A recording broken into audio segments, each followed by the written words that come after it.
বেশ কয়েকদিন ভিডিও মানে আমি ঠিকঠাক এত ভিডিও দিতাম আমি ইচ অ্যান্ড এভরিডে, তো সেখানে আমার দুদিন আমি দিতে পারিনি। তার একটাই কারণ, মানে মায়ের এই টেস্টে যখন করাতে হবে, তো টেস্টের ব্যাপারে একবার আমি ইউটিউবে গিয়ে সার্চ করেছিলাম। ইউটিউবে গিয়ে সার্চ করার পর আমি রাত্রেবেলায় সেটাতে ঘুমাতে পারিনি, দুদিন আগের কথা বলছি। ঘুমাতে পারিনি, মানে টেস্টটা এতটাই ভয়ঙ্কর লেগেছিল আমার। এখান থেকে একটা চ্যানেল ঢুকে এখান থেকে গিয়ে হার্ট অবধি দেখবে, তো সেটা ভীষণই ভয়ঙ্কর লেগেছিল আমার। তো তার জন্য আমি সারা রাত ঘুমাতে পারিনি টেনশনে। আর কালকে আমার শুটিং ছিল, আর কালকে জাস্ট ডক্টর দেখানো ছিল, মানে ডক্টর ভিজিটের জায়গা ছিল। টেস্টটা পরে করালে হতো, মানে সেটা ডক্টর ওপিনিয়ন দিলে, বাট ডক্টর কালকে গিয়ে বলে যে কালকেই টেস্টটা করাতে হবে। আর কালকে আমার শুটিং ছিল, শুটিং আমি বলে রেখেছিলাম যে কালকে 2টো অবধি করতে পারবো, তার কারণ 12টায় ডক্টর দেখানো, 2টো অবধি এর মধ্যে হয়ে যাবে। কি করে বুঝবো যে কালকে টেস্টটাই হবে? তো প্রচণ্ড চাপে ছিলাম আমি, শুটিংয়ে সারাক্ষণ প্রচুর টেনশন করেছি। আমি স্ক্রিপ্ট মনে রাখতে পারিনি। কালকে শুভেন্দুটা ডিরেক্টর আমাকে খুব ঝেড়েছিল রাত্রেবেলা, একদম লাস্ট সিনের আগে আমি প্রচুর দেরিয়েছি। তো যাই হোক, তো এই বিষয়টা মানে মাথার মধ্যে এত টেনশন ঘুরছিল সারাক্ষণ, জানোই মানে ফোকাস করা যায় না, খুবই কঠিন। বাট এটা আমার অজুহাত হতে পারে না, মানে আমি একজন অ্যাক্টর, তো সেখানে দাঁড়িয়ে আমার এই জিনিসটা করা ঠিক নয়। বাট ইটস ওকে, এটা আমার মা, তো আমার ক্ষেত্রে কিছু করার নেই। আমি এখানে, মায়ের ওখানে টেস্ট হচ্ছে, আর এই সেই জটিল টেস্ট যেটা আমি রাত্রেবেলায় দেখেছিলাম। তো বুঝতেই পারছো। আর আমার একটা কোনো বন্ধু, তার সাথে আমি না করেছি শেয়ার, না আমি তাদেরকে বলেছি। তার কারণ না, মানে আমার কি মনে হয়, মানে প্রত্যেকেই তো প্রত্যেকের লাইফ রয়েছে, তাদের নিজস্ব চিন্তা ভাবনা রয়েছে। সো আমি না কাউকে বলে ইরিটেট করতে চাই না, বা মনেই হতে পারে যে সিম্প্যাথি নিচ্ছে, তো তাই জন্য তাদের লাইফে আমি বিরক্তির কারণ হয়ে উঠতে চাই না, এই কারণে আমি কাউকে বলিনি।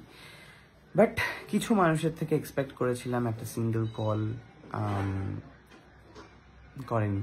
ইটস ওকে, এটাই লাইফ। মানে যাদেরকে মনে হয় যে, মানে অফকোর্স থাকে পাশে, বাট জানি না, মানে কিছু কিছু সময় মনে হয় যেন যে না, তাদের লাইফেই বোধহয় তারা সব থেকে বিজি।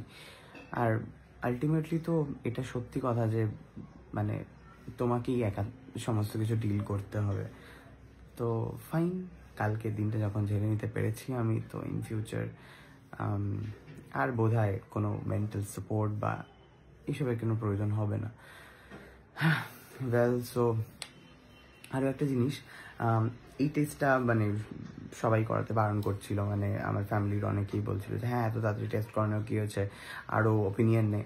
বাট আমার বক্তব্য হচ্ছে, ওপিনিয়ন নিলে তারা বলবে যে ইসিজি করো, এই টেস্ট করো, তারা একই কথা বলবে।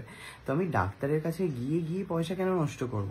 আমার যে কজন চেনে ডক্টর, যেমন প্রেরণা ডক্টরকে সাজেস্ট করেছে, তার সাথে কথা বলেছি। পৃথ্বীজ দা ফার্স্ট দেখেই বলেছিল, পৃথ্বীজ দা যে এটা ডক্টর দেখাতেই হবে। প্লাস মোটার দাদা রাজাদা, সেও বলেছিল যে এইগুলো করতেই হবে। তো সবাই যখন বলছে তো ওয়াই নট, তো ওইটা ভেবেই আমি করে ফেলেছি। মানে টেস্টটা নিয়ে গেছি, আমি ডিসিশন নিয়েছি আমি একাই। বাট আমি যদি কালকে থাকতাম, আমি বোধহয় ওই স্ট্রেংথটা বসিয়েই নিতাম। তার কারণ যখন চ্যানেলটা একটা হয়েই গেছে, মায়ের যখন কষ্ট হয়েই গেছে, তো একবারই হয়ে যেত পুরো বিষয়টা। বাট এটাও ঠিক যে আরও সেকেন্ড ওপিনিয়নের দরকার ডেফিনেটলি। তো যাই হোক, এটাই বলবো যে প্রত্যেকের বাড়িতে আমাদের বাবা মা রয়েছে, আমাদের যথেষ্ট বড় হয়েছি আমরা।